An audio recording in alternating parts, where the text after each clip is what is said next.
David, are we ready? We are recording. You're live. Awesome. Awesome.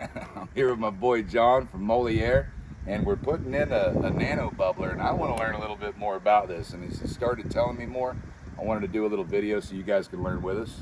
Yeah, absolutely. So at Moliere, we've been able to patent a technology where we can create a nano bubble anywhere from 50 to 200 nanometers in size. That's about 2,500 times smaller than a grain of salt. So quite a bit different than what you would see in a typical air stone. You see macro and some micro bubbles out of an air stone itself. But what's unique about that bubble is it's neutrally buoyant. So when we create that bubble, it goes out and through the process of the Brownian motion, negative charge kind of dispersing itself, it works its way out.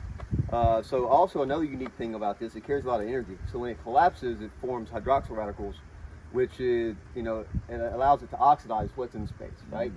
So if you have soluble iron in the water or soluble metal of some sort, that Fe2 will turn to Fe3, and that will sequester the phosphorus that's in solution.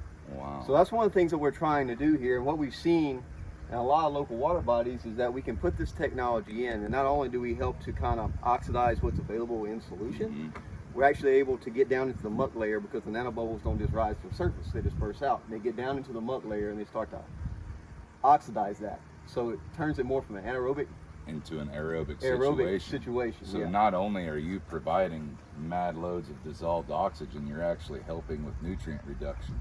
Absolutely. In the water. And another thing, I mean, you can oxidize, people want to argue, yeah, you can oxidize some of those nutrients with some stones, right? You get the DO high enough, you might see some of that, but you don't get into the muck layer. Yeah. And what happens is that if you do start to sequester that, it gets into the muck and then it's resolubilized, it goes back into solution, and it's readily available. If it got that well into the muck layer, I wouldn't have to clean my aquarium so often. That's right. You know what I mean? That's right. So that makes sense to me.